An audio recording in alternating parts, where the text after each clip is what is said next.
কেমন আছো তোমরা সকলে? নিশ্চিত সকলে ভালো আছো। আজ তোমাদের জন্য আরো এক নতুন গল্প নিয়ে এসেছি, হিংসার ফল।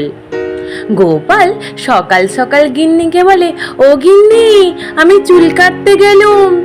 গিন্নি বলে, চুল কাটতে? তোমার না আছে দাড়ি, না আছে গোপ, তাও আবার মাথা ভর্তি টাক, ওই কানের তলায় দুখান চুল ঝুলছে, তাও আবার চুল কাটতে? এই শুনে গোপাল বলে, দিলে তো আমার যাওয়াটা ভস্ত করে, একটু যাচ্ছিলাম শুভ কাজে, তাও তুমি আমার সাথে এই মশকরা করছো। আমি আসছি কিন্তু গিন্নি, বলে গোপাল চুল কাটতে চলে যায়।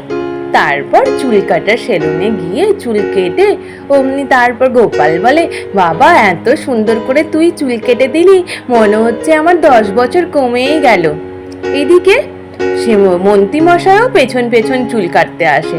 তারপর গোপালকে চুল কাটতে দেখে অমনি মন্ত্রী মশাই থমকে দাঁড়িয়ে দেখে, গোপালের কথাগুলোও শোনে। তারপর গোপাল চুল কেটে ফিরে আসে। ফিরে এসে অমনি গামছাটা বাইরে মেলানো ছিল, ওই গামছাটা নিয়ে বলে, ও গিন্নি, একটু শোনো না। গিন্নি বলে, কি বলছো বলো, আমার এখন সময় নেই। গোপাল তখন বলে, আমি যখনই ডাকি তখনই তোমার সময় হয় না। গিন্নি বাইরে এসে বলে, আমি জানি তো, তোমার তো শুধু এই করে দাও ওই করে দাও বলতেই থাকবে, আমি কি জানি না? তাই আমার কাজেরও অনেক মূল্য রয়েছে। বলো বলো, কি বলছো? কি বলবে সেটাও ভালো করে বুঝতে পেরেছি। এই ছেঁড়া গামছাটাকে নিয়ে তুমি নিশ্চিত আমাকে আবার বলবে ওটাকে সেলাই করে দিতে, তাই তো? অমনি গোপাল বলে, হ্যাঁ হ্যাঁ গিন্নি, তুমি তো জানোই। বলো, সেই 3 বছর আগে এই কিনেছিলাম গামছাটা, এখন কি এটাকে ফেলে দেওয়া যায়? এটাকে সেলাই করে আরো 3 বছর আমি ব্যবহার করতে পারবো। গিন্নি বলে, তোমার লজ্জা লাগে না? তুমি আরো এই গামছাটাকে ব্যবহার করবে বলছো? আমি তোমার এই গামছা সেলাই করেই দেব না। গোপাল তখন বলে, গিন্নি, তুমি বলো আমি কি করে রাজসভায় এই ছেঁড়া গামছা নিয়ে যাই? গিন্নি ভেতরে গিয়ে তারপর একটা নতুন গামছা নিয়ে এসে গোপালকে দেয়। গোপাল দেখে তো খুশি হয়ে যায়। গোপাল বলে, গিন্নি, তুমি আমার কথা ভেবে নতুন গামছা কিনেছো? সত্যি আমি ভাবতে পারছি না। অমনি গোপালের গিন্নি বলে, অনেক হয়েছে, আর তোমায় ভাবতে হবে না, যাও তাড়াতাড়ি করে খেয়ে দিয়ে রাজসভায় যাও। তারপর গোপাল রাজসভায় বেরোয়, রাস্তা দিয়ে খুশি খুশি মনে যেতে থাকে। তারপর রাজসভায় গিয়ে রাজামশাইকে দেখাতে থাকে, রাজামশাই দেখুন, এই গামছাটা আমার গিন্নি আমায় দিয়েছে। রাজামশাই দেখে বলে, বা বেশ তো, গামছাটা তো তোমার খুব সুন্দর হয়েছে। সঙ্গে বৈদ্য মশাই, পণ্ডিত মশাই সকলেই প্রশংসা করতে থাকে যে গামছার কাপড়টা তো খুব ভালো, তোমার গিন্নির চোখ তো খুব ভালোই। অমনি রাজামশাই বলতে থাকে, এই জন্যই তো গোপাল, তোমার গিন্নিকে নিয়ে তুমি আর নাত নাতনিদের নিয়ে যেভাবে সুখে আছো আমার খুব ভালো লাগে। এদিকে মন্ত্রী মশাই মনে মনে ভাবে, ও মা, গোপালকে নিয়ে এই সামান্যটুকু গামছা নিয়ে এতই প্রশংসা চলছে। গোপালকে নিয়ে কোথায় সকলে মশকরা করবে, তা না করে গোপালের প্রশংসা করছে। দেখাচ্ছি, কালকে আমি এমন একটা জিনিস নিয়ে আসবো যাতে আমারই প্রশংসায় সকলে পঞ্চমুখ হয়ে যায়। পরের দিন আবার রাজসভা শুরু হতে সকলে এসে উপস্থিত, কিন্তু তখনও পর্যন্ত মন্ত্রী মশাই আসে না। এদিকে গোপাল বলে, রাজা মশাই, মন্ত্রী মশাই তো আজকে এখনো পর্যন্ত এলো না, দেখুন আবার কোথায় কি করছে। রাজামশাই বলে, হ্যাঁ, মন্ত্রী তো কখনো এত দেরি করে আসে না, আজকে এত দেরি করে আসছে, কি ব্যাপার? তারপর বলতে না বলতে মন্ত্রী মশাই এসে উপস্থিত। মন্ত্রী মশাই হাতের মধ্যে একটা লাঠি, ওর মধ্যে আবার এক রূপোর কাজ করা। অমনি রাজামশাইকে বলে, রাজামশাই দেখুন দেখুন, আমি একটা কি সুন্দর লাঠি নিয়ে এসেছি, দেখুন। রাজামশাই তখন বললে, ও হ্যাঁ তো, খুব সুন্দর লাঠিটা তো দেখতে, আর উপরের ওই রূপোর কাজটাও তো খুব সুন্দর। অমনি বলে, মন্ত্রী মশাই, তাহলে আপনার এত দেরি হলো কেন? মন্ত্রী মশাই বলে, আসলে এই লাঠিটার জন্যই দেরি হলো রাজামশাই। রাজামশাই তখন বলতে থাকে, লাঠিটার সাথে দেরি হওয়ার কি সম্পর্ক মন্ত্রী মশাই? মন্ত্রীমশাই তখন বলতে থাকে, আসলে রাজামশাই, আমি যখন রাস্তা দিয়ে এই লাঠিটা নিয়ে আসছিলাম, সকলে তখন বলছিল কোথা দিয়ে এই লাঠিটা নিয়ে এসছো, আর কবে আনলে, কি সুন্দর হয়েছে তোমার এই লাঠিটা, আমরা আগে কখনো দেখিনি। সবাই এইরূপ করে দাঁড় করিয়ে আমাকে জিজ্ঞেস করছিল, তাই তো এত দেরি হয়ে গেল। রাজামশাই বলে, হ্যাঁ হ্যাঁ, তাই তো, খুব সুন্দর তোমার এই লাঠিটা। এমনকি রাজসভার সকলেও প্রশংসা করতে থাকে। এদিকে গোপাল মনে মনে ভাবে যে বেটা আমাকে কালকে গামছা নিয়ে আসতে দেখে আজকে প্রশংসা পাওয়ার জন্য লাঠিটা নিয়ে এসছে, বুঝতে পেরেছি। তারপর রাজসভা শেষ হয়ে যাওয়ার পর সকলে বাড়ি ফিরে যায়। পরের দিন আবার গোপাল একটা হাতে গোলাপ নিয়ে বেরোয় রাজামশাইকে দেবে বলে। এদিকে গোপালের গিন্নি দেখে বলে, এ কি গো, তোমার কি মাথায় ভীমরতি চাপলো নাকি? তুমি গোলাপ নিয়ে আবার কাকে দেবে? কোথায় নিয়ে যাচ্ছ গোলাপ? গোপাল বলে, গিন্নি, গোলাপ নিয়ে যাচ্ছি রাজামশাইয়ের জন্য, রাজামশাইকে দেবে বলে। অমনি গিন্নি বলে, রাজামশাইয়ের জন্য গোলাপ নিয়ে যাচ্ছ? ও বুঝেছি বুঝেছি, এখন মনে ভাড়ামি আর করতে পারছো না, তাই হয়তো গোলাপ দিয়ে রাজামশাইকে ভোলাবে, তাই তো? অমনি গোপাল বলে, না না গিন্নি, ভাড়ামি কেন করতে পারবো না, এমনি ভাবলাম একটা গোলাপ নিয়ে যাই রাজামশাইয়ের জন্য, চলি গিন্নি চলি বলে চলে যায় গোপাল। এদিকে গোপাল রাস্তা দিয়ে যখন গোলাপ ফুলটাকে হাতে করে নিয়ে যাচ্ছিল, এদিকে হঠাৎ করে মন্ত্রীমশাই বাড়ির থেকে যখন বেরোতে যায়, গোপালের হাতে গোলাপ দেখে মন্ত্রীমশাই মনে মনে ভাবে, ও, গোপাল তো আবার আজকে গোলাপ নিয়ে যাচ্ছে, রাজামশাই তো ওই গোলাপ দেখলে গোপালের প্রচুর প্রশংসা করবে আর গোপালকে খুব আদর দেবে, তাহলে আমাকেও কিছু করতে হবে। এদিকে গোপাল রাজসভায় গিয়ে রাজামশাইকে গোলাপটা দেয়। রাজামশাই গোলাপ পেয়ে বলে, বাবা গোপাল, তুমি কি নিয়ে এসছো? বা খুব সুন্দর এই গোলাপ, আর এর গন্ধে আমার মন তো পুরো মুগ্ধ হয়ে যাচ্ছে, খুব ভালো করেছে গোপাল। বলতে না বলতেই অমনি মন্ত্রীমশাই পুরো গোলাপ ফুলের টব সমেত নিয়ে চলে আসে। বলে, রাজামশাই দেখুন দেখুন, আমার গোলাপ গাছের গন্ধ তো খুব ভালো। মন্ত্রীমশাইয়ের এই কথা শুনে গোপাল বলে যে, গোলাপ গাছের থেকে গন্ধ আসে না, গোলাপ ফুলের থেকে গন্ধ আসে।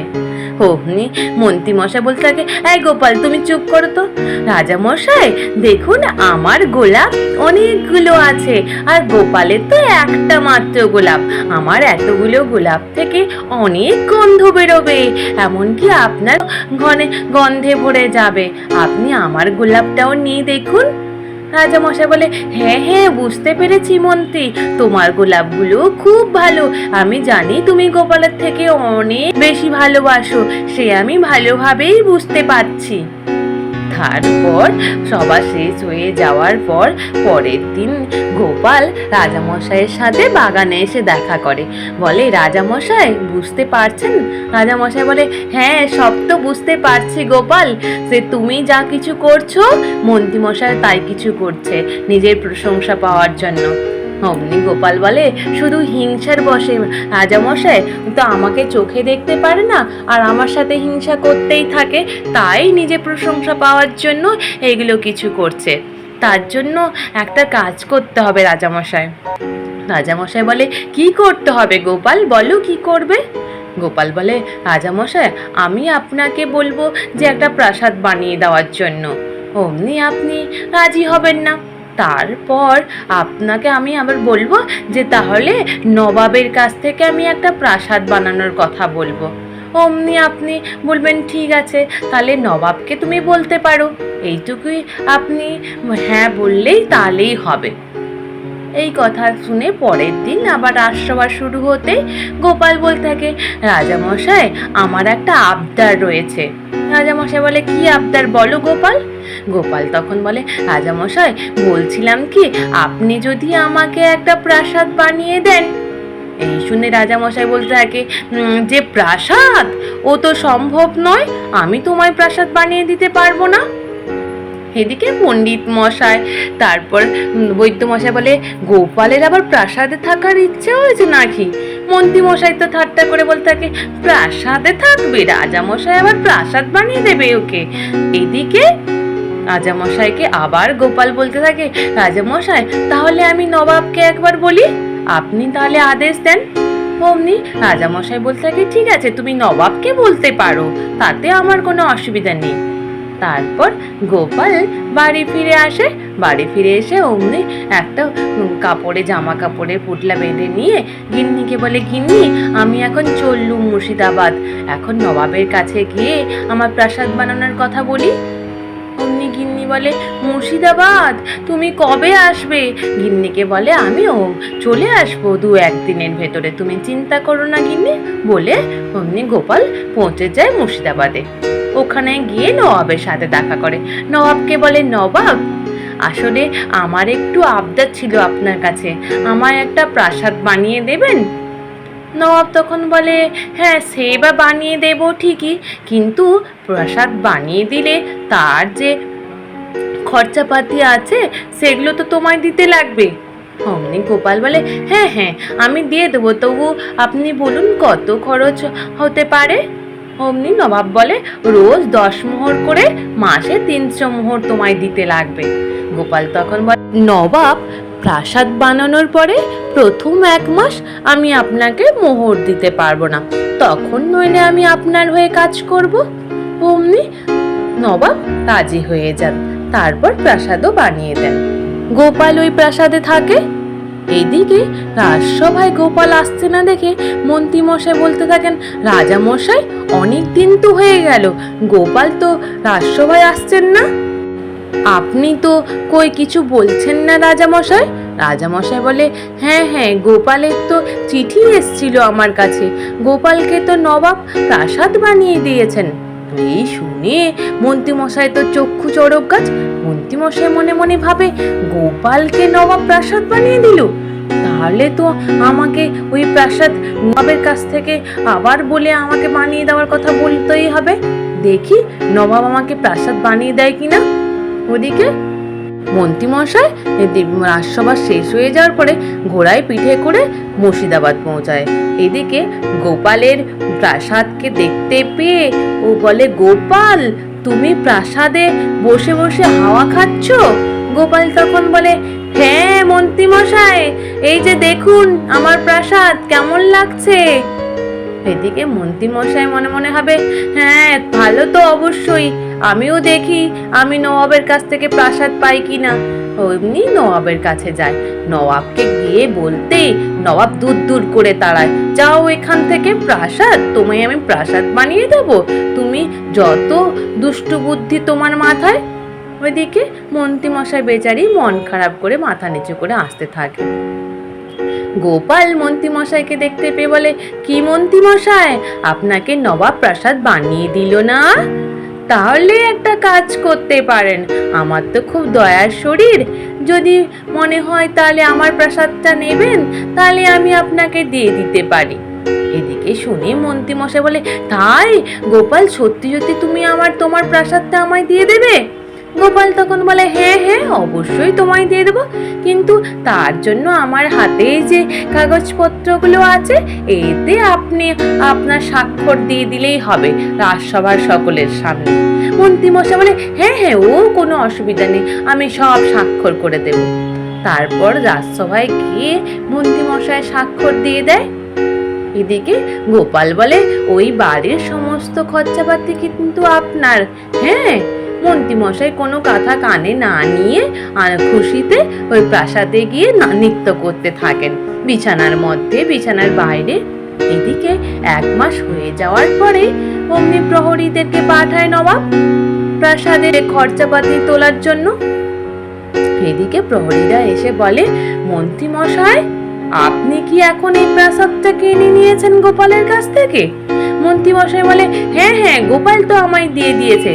তাহলে 1 মাস হয়ে গেল, আপনার কাছ থেকে তো নবাব মোহর পাবে, আপনার এই প্রাসাদের যে খরচাপাতি আপনায় দিতে হবে 10 মোহর করে প্রতিদিন 300 মোহর তো আপনায় দিতে হবে। এই কথা শুনে মন্ত্রী মশাই বলে 300 মোহর।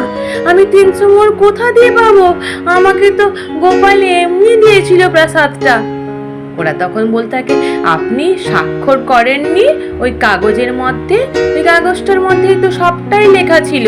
আপনি যদি না দেখে এখন আনন্দে আত্মহারা হয়ে যান, তাহলে তো কারোর কিছু করার নেই। আপনাকে তো এখন আমরা বন্দি করে নিয়ে যাব নবাবের কাছে। তারপর মন্ত্রী মশাইকে বন্দি করে নিয়ে গিয়ে ওই কারা বন্দি করে সমানে চাবুকের ঘা মারতেই থাকে। তো এইদিকে মন্ত্রী মশাই ভাবে যে কি অন্যায় করেছিলাম, কি ভুল করেছি, আমি প্রাসাদের লোভে চলে এসেছিলাম গোপালের সাথে হিংসা করে, আর কোনোদিন করব না, আমায় ছেড়ে দাও ছেড়ে দাও। আর এদিকে সকলে চাবুকের ঘা মারতেই থাকে। আজ এই পর্যন্ত। নিশ্চিত তোমাদের সকলের ভালো লেগেছে। আর যদি ভালো লেগে থাকে তাহলে একটু লাইক আর সাবস্ক্রাইব করে দিও। আর তোমরা সকলে ভালো থেকো, কেমন? টাটা।